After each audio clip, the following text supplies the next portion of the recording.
a igreja a se colocar em pé. Nós vamos ler no próprio livro de Salmos,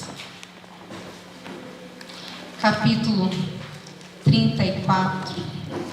Glória a Deus. Nós vamos ler o livro de Salmos, número 34. Vamos falar um pouquinho sobre louvor a Deus. Diz assim os versículos 1, 2 e 3. Louvarei ao Senhor em todo o tempo. O seu louvor estará continuamente na minha boca. A minha alma se gloriará no Senhor.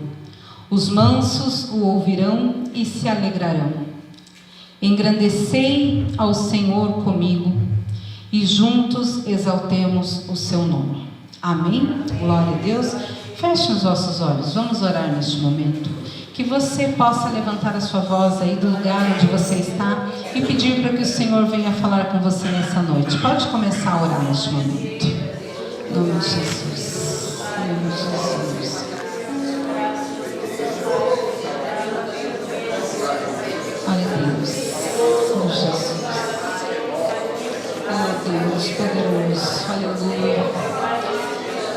Deus querido, Deus amado, venha falando, Senhor, aos nossos corações, através da Tua palavra, através do Teu Santo Espírito. Senhor, o nosso prazer, louvado, Senhor, e bendizer o Seu nome.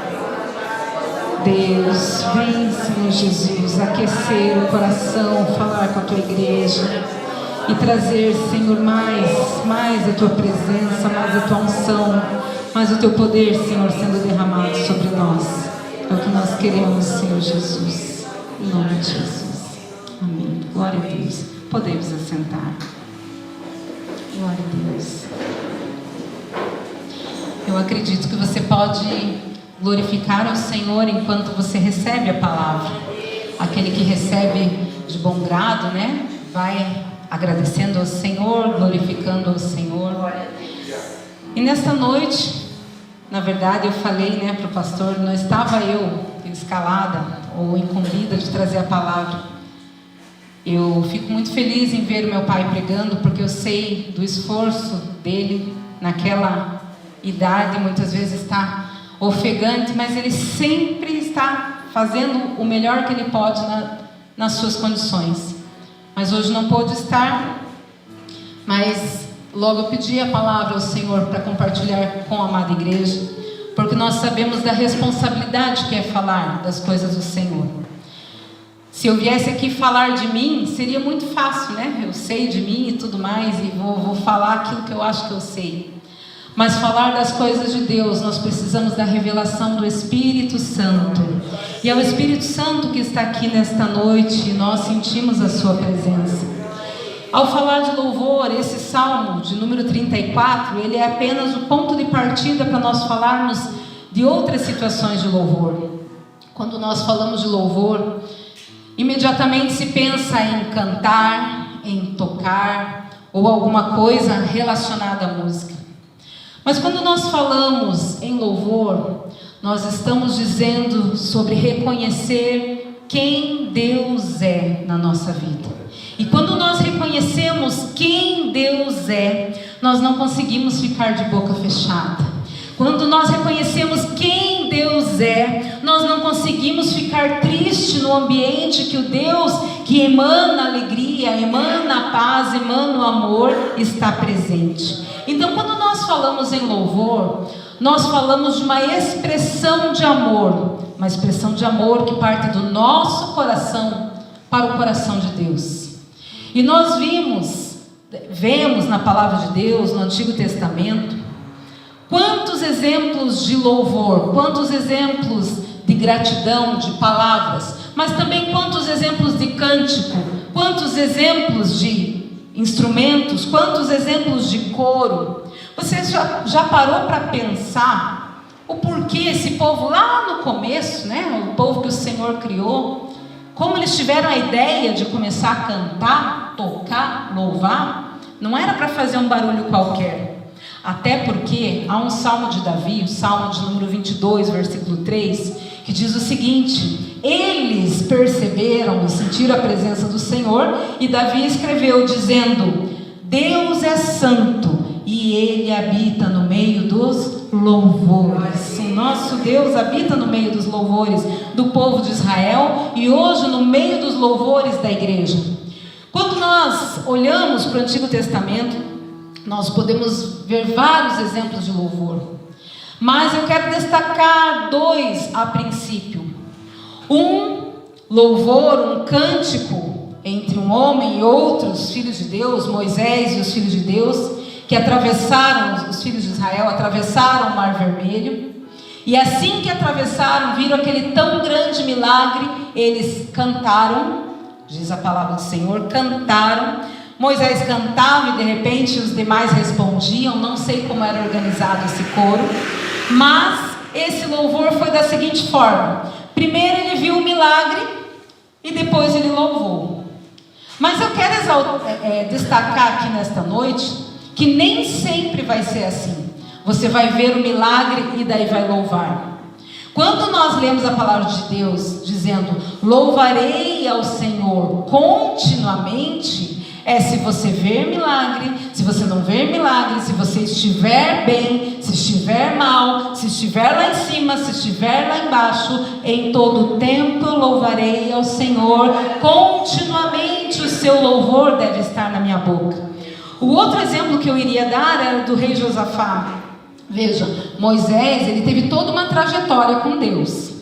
Teve ali que quando foi pego na sua vergonha de ter matado um homem, ele fugiu, foi para Midian, ali teve a experiência forte com Deus, experiência face a face, vamos dizer ali, diante da sarça, a presença do Senhor ali, e aquela presença do Senhor veio o chamado para que ele conduzisse o povo para a liberdade, para a libertação. E aí todos conhecem, né? Passaram-se 10 pragas, e mesmo assim, né, na 10ª praga que o Senhor libertou, ele foi persistente, obediente, fiel, mas na 10ª praga ele viu o livramento do Senhor, viu o mar se abrindo, viu o exército egípcio perecendo. Não era só nesse momento que ele estava louvando ao Senhor. Eu tenho certeza que a cada praga, a cada enviar do Senhor, a cada mover do Senhor, ele já estava louvando. Mas ali ele louva com o povo, porque todos eles viram a grande obra que o Senhor fez. Eles louvaram a Deus juntos, reconhecendo quem Ele é. Agora, no caso de Josafá foi diferente, porque eles não viram nada antes. Eles primeiro ouviram a ameaça. Estão vindo os amonitas, estão vindo aí outras tribos vizinhas de Israel para confrontar aí Judá. E nós vamos ser cercados. Eles vêm armados, eles vêm, já estão nos amedrontando só de saber quantos vêm à nossa direção. Irmãos, o rei Josafá, ele se prostrou e foi orar ao Senhor, foi buscar ao Senhor, se quebrantou, jejuou ele e o povo, rasgou, suas vestes, se humilhou diante do Senhor, até que chega um profeta enviado de Deus dizendo assim: vocês não vão ter que pelejar, vocês vão seguir as estratégias do Senhor, a peleja não é vossa, mas é de Deus. Eles confiaram na palavra do Senhor, eles não viram milagre primeiro. Veja que lá o povo com Moisés, eles viram milagre, louvaram depois. O povo com Josafá precisou crer no milagre para aí continuar louvando e em voz muito alta. A palavra do Senhor havia sido dada através de um profeta, que haveria um milagre, haveria a vitória do povo de Judá, enquanto eles estivessem adorando. E qual foi a estratégia? Irmãos, nós vemos, está em 2 Crônicas 20, vocês podem ver, no capítulo 20, vocês podem ver, deixa eu ver se eu consigo ler aqui com os irmãos. A estratégia do Senhor, tão perfeita, aqui, diz assim: e pela manhã cedo, 20, pela manhã cedo se levantaram e saíram ao deserto de Saindo eles, pôs-se em pé Josafá e disse-me: ouvi-me, ó Judá, ó vós moradores de Jerusalém, crede no vosso Deus, estareis seguros, crede nos seus profetas e prosperarei. Aconselhou-se com o povo e ordenou cantores para o Senhor, que louvasse a majestade santa, saindo diante dos armados e dizendo: louvai o Senhor, porque a sua benignidade dura para sempre. E ao tempo em que começaram com júbilo e louvor, o Senhor pôs emboscadas contra os filhos de Amon e de Moabe, e os das montanhas de Seir, que vieram contra Judá, e foram desbaratados. A estratégia do Senhor é: não pare de louvar, não pare de louvar. É claro que para louvar, irmãos, quando você vem aqui à igreja, eu não estou falando apenas no cantar, eu estou falando de reconhecer quem Deus é. Nós reconhecemos quem Deus é. Muitas vezes, quando estamos sendo pressionados pelas circunstâncias e parece que tudo vem para nos trazer desespero, tristeza, incredulidade, falta de confiança, mas nós lemos no início desta palavra em Salmos: nós precisamos louvar ao Senhor continuamente, e continuamente o louvor do Senhor estar na nossa boca. Enquanto você adora, você reconhece: Ele está no controle, Ele não perde o controle. Eu posso estar passando por uma situação difícil, mas eu não deixarei de adorar ao nosso Deus. E nós vemos, irmãos, tantos exemplos. Quando estava lendo essa palavra, tem um versículo, 2 Crônicas 35, 25, que diz assim, que até o profeta Jeremias, ele compôs, de certa forma, 35, 2 Crônicas 35, 25. Até o profeta Jeremias, de certa forma, compôs um cântico, no momento que via que o povo não se rendia ao Senhor. Ele era temente a Deus, estava obedecendo os mandamentos do Senhor, para falar ao povo de Judá, depois de muitos anos, para frente, que se quebrantassem, que voltassem ao Senhor, que obedecessem aos seus mandamentos, que não se inclinassem à idolatria. E ele lembrava do rei Josias e da limpeza que havia feito no templo, tirando ídolos, voltando, retornando à palavra, tendo o arrependimento como sendo o centro. Porque quando nós falamos em adoração, irmãos, aquele que fala em adoração apenas como agito, como música, como tocar, não reconhece que a adoração verdadeira, ela começa com a limpeza aqui dentro, com o arrependimento, com o trabalhar do Senhor, com a contrição, com a rendição e com a obediência à palavra do Senhor. Aí o que flui nos lábios é fruto do amor que nós confessamos ao Senhor Jesus. Não basta falar, não basta cantar, é necessário viver a palavra. E aqui nós temos o profeta Jeremias falando sobre Jeremias, desculpe. E Jeremias fez uma lamentação sobre Josias, e todos os cantores e cantoras falaram de Josias nas suas lamentações até o dia de hoje, porque as deram por estatuto em Israel, e eis que estão escritas na coleção de lamentações. Por que eu estou trazendo esse outro tipo de cântico? Aquele povo festivo, o povo de Israel, aquele povo que celebrava, aquele povo que tinha alegria de louvar, de engrandecer, já não estava tendo alegria mais. Já estava, vamos dizer assim, na nossa linguagem aqui, esfriando, amornando, se afastando. E aí o profeta Jeremias primeiro prega firmemente aquilo que o Senhor tinha mandado falar. E até aqui é registrado no livro de 2 Crônicas, que ele compõe como se fosse um cântico de lamentações, que estão contidos no livro de Lamentações também, como se fosse um cântico fúnebre, dizendo que aquele povo que antes conhecia Deus e se alegrava nos seus feitos, e cantava, e tocava, e celebrava, agora era um povo que estava quieto, era um povo que estava distante. Irmãos, nós entendemos, claro que cada igreja tem a sua forma de louvar, mas quando nós não conseguimos, chegamos à igreja, não conseguimos abrir os nossos lábios para cantar, para orar, ou não temos a nossa atenção voltada para ouvir o Senhor, isso indica que a frieza, a geleira já está chegando no coração, a frieza, a distância.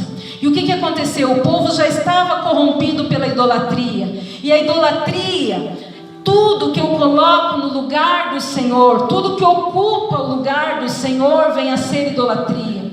Se você não pode cultuar ao Senhor, porque sempre tem algum compromisso, cuidado, porque é idolatria. Mas hoje chegou parente, hoje chegou, e o pastor esperando lá, para começar o culto, esperando as ovelhas. Hoje eu não posso, pastor, porque eu estou cansado. Hoje eu não posso porque veio visita. Hoje eu não posso, hoje eu não posso.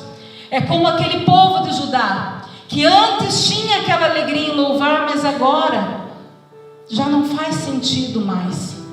Só que o Senhor nos ama, irmãos. O Senhor amava também aquele povo.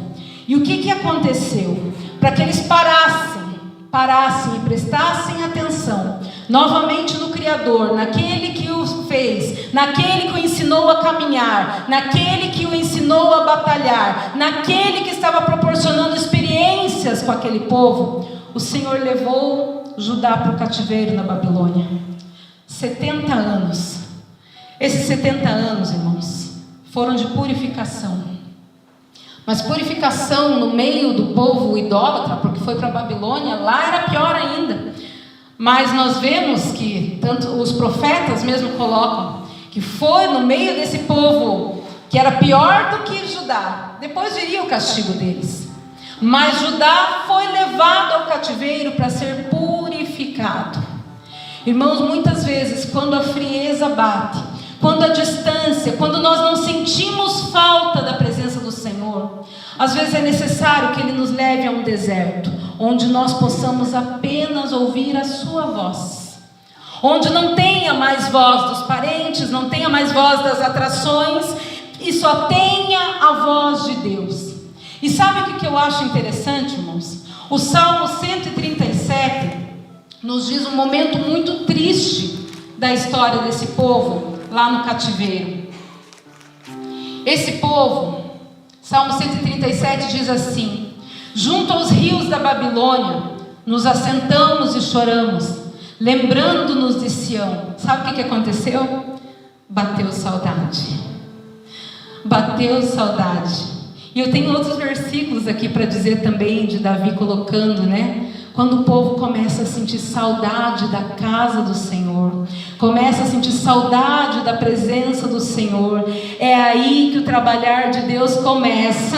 E quando você volta, o teu louvor não é mais aquele louvor gelado. Aí você volta se rendendo e reconhecendo que Ele é o único Deus que merece ser adorado.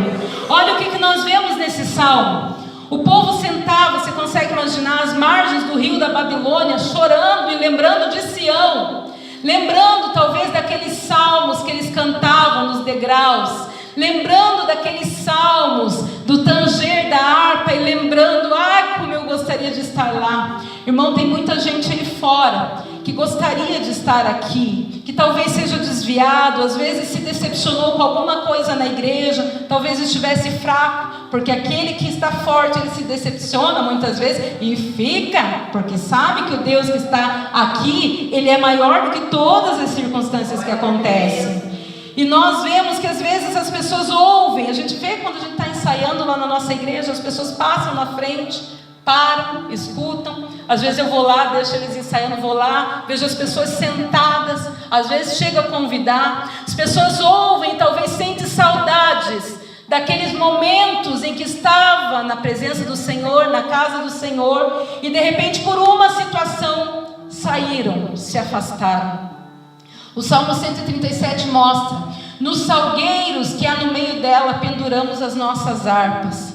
É como se estivesse sentado ao rio, chorando, lembrando dos momentos de adoração. Ô, irmãos, deixa eu chorar aqui. Se aqui na Batista não chora, eu pego e choro junto. E aposentaram suas harpas, colocaram seus instrumentos na árvore. Tem muita gente aqui, por um motivo ou outro, tem colocado seus instrumentos pendurados na árvore. Ah, mas não tem árvore, eu não tenho harpa, no sentido figurado. Se você ama ao Senhor, você se lança e louva Ele. Eu não estou dizendo louvar aqui, mas louva o Senhor com a sua vida, louva o Senhor com o seu talento, louva o Senhor com o teu fôlego de vida, independente das circunstâncias. Não é momento, nunca foi, de pendurar a harpa na árvore. O pendurar essas harpas significava: a gente não tem motivo para cantar aqui. A gente está lembrando que a gente cantava em alta voz. Eu falei para vocês aqui de experiências que os antepassados tinham e passaram, assim como minha avó passava, meu pai passou e eu passo para os meus filhos. Olha, lá na minha época, meu pai sempre fala lá na minha época, e eu tento imaginar a época como que era. Ele conta tanta coisa, e talvez eles fossem lembrando: olha, lá na época do tataravô, eles atravessaram o Mar Vermelho, e depois era aquele grande culto, todo mundo cantando, só o Senhor é Deus. Passou um tempo, veio o tempo do tataravô, que veio a notícia: olha, está vindo vários, os midianitas, amonitas cercando Judá, e o Senhor usou um profeta para dizer: cantem, cantem, toquem, cantem alto. E talvez eles lembravam, e talvez viveram na época, em que Davi construiu, tanto construiu quanto orientou para a construção de instrumentos musicais, viveram essa época de adoração depois. Alguns deles talvez ouviram falar que quando Salomão inaugurou o templo, ele chamou cantores, chamou instrumentistas, mas eles não podiam entrar no templo, porque era tão grande a presença do Senhor, e eles não conseguiam ficar em pé. E talvez tudo isso vinha à memória das lembranças daquilo que os antepassados falaram e daquilo que eles viveram. Eu tenho certeza, irmão, que esse salmo não está aqui, o 137, em vão. Se você ler, parece um salmo pesado, o finalzinho dele, mas diz assim: aqueles que nos levavam cativos nos pediam uma canção. Era como se o povo da Babilônia falava assim: a gente conhece a fama de vocês cantando, a gente sabe que vocês são um povo que canta, que adora Deus, vocês cantam, agora a gente quer ouvir. E eles não conseguiam. Canta, eles não conseguiam. Até nós vemos os que nos destruíram, que os alegrássemos. É como se eles quisessem ser animados pelo cântico daqueles que estavam ali como prisioneiros, dizendo: cantai-nos os cânticos de Sião. Cante, é como se falasse assim: cante daqueles cânticos que vocês cantavam lá na igreja. Sião para nós representando a igreja. Cante para nós. Aí ele vem: mas como entoaremos o cântico do Senhor em terra estranha? Eles estavam num processo de purificação e restauração. E eu entendo, irmãos, se você ainda não passou por um processo de restauração, renovação, para voltar a adorar ao Senhor com a tua alma, o Senhor vai te pegar e vai trabalhar na tua vida. Quem reconhece aquilo que Deus fez, quem reconhece quem Deus é, da onde Ele nos tirou, o que Ele fez conosco, vai louvar para o resto da vida, reconhecendo que Ele é grande, Ele é Senhor e Ele é poderoso. Sabe o que aconteceu? Terminaram os 70 anos de cativeiro. Veio o decreto do rei persa, Ciro, e ele começou a liberar o povo a voltar. E a reconstrução não foi de uma vez, foi aos poucos. E eu vi, ao ler o livro de Esdras, depois ler Neemias novamente, que aí aquele louvor que estava apagadinho, eles começaram a cada passo que eles davam: opa, é um alicerce, vamos louvar e fazer festa. É como se fosse uma parede, vamos louvar o Senhor. E assim por diante. É um muro, vamos louvar ao Senhor em voz bem alta. Porque o Senhor tratou no cativeiro, o Senhor purificou, o Senhor restaurou. E quem é restaurado não para de louvar ao Senhor. Quem é restaurado reconhece que nós devemos louvar ao Senhor em todo o tempo. E eu quero te dar um motivo, por mais que nós vejamos no Antigo Testamento esses exemplos, nós podemos trazer à luz para o Novo Testamento o profeta Isaías, capítulo 61. O profeta Isaías, ele anunciou Jesus, é considerado profeta messiânico. Anunciou Jesus 700 anos, mais ou menos 700 anos antes do nascimento de Cristo. E anunciou com detalhes. Quando ele diz, ele não está falando de si mesmo, mas estava falando do Messias, Cristo, ungido de Deus. Ele diz o seguinte: o Espírito do Senhor Jeová está sobre mim, porque o Senhor me ungiu para pregar boas novas aos mansos, enviou-me a restaurar os contritos de coração, a proclamar liberdade aos cativos e abertura de prisão aos presos, a pregoar o ano aceitável do Senhor e o dia da vingança do nosso Deus, a consolar todos os tristes, a ordenar acerca dos tristes de Sião que se lhes dê ornamento por cinza, óleo de gozo por tristeza, veste de louvor por espírito angustiado, a fim de que se chamem árvores de justiça, plantação do Senhor, para que Ele seja glorificado. O Senhor inverte as situações, tirando da prisão para a liberdade, trazendo boas novas, trazendo a luz, trazendo a cura, trazendo a libertação, trocando a tristeza por alegria. Sabe por quê? Não porque nós merecemos, não porque nós somos bonzinhos, bonitos, ou o que quer que seja.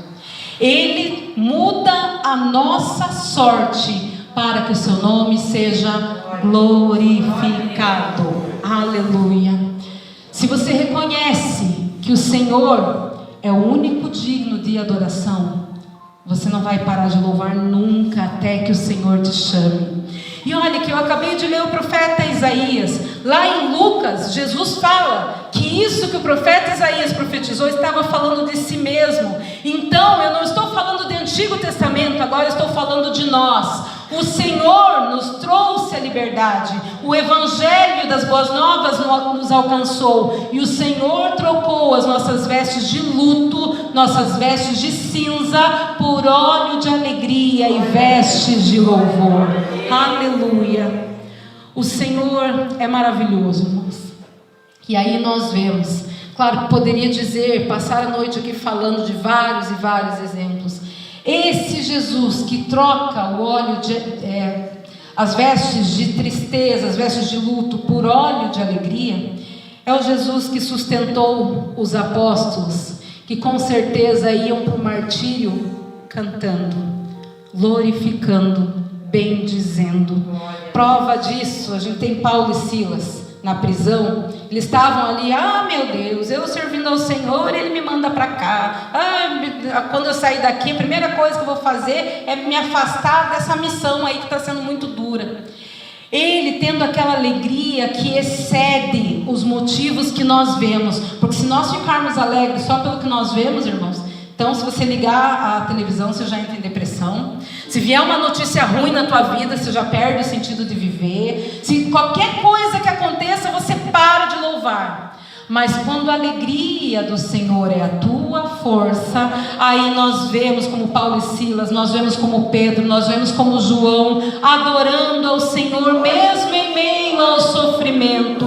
Irmãos, esse Jesus que merece ser adorado é o Jesus que nós pregamos. E eu quero dizer, para encerrar a mensagem, que não importa o que aconteça, reconheça da onde Ele te tirou, o que o Senhor fez por você. Reconheça que esse Evangelho é o Evangelho verdadeiro, é o Evangelho do Criador. Ele criou, Ele mesmo fez teve o plano perfeito antes da fundação do mundo, já Jesus Cristo. Ele mesmo amparou a história da humanidade. Ele mesmo enviou o seu Filho Jesus para morrer em nosso lugar. E Ele mesmo enviará o seu Filho para buscar a sua noiva. Aqueles que não pararam, nós não podemos parar. Louvarei ao Senhor continuamente, e o seu louvor estará continuamente nos meus lábios. Amém? Glória a Deus. Eu agradeço a oportunidade e devolvo a palavra ao pastor. Pode aplaudir, Senhor.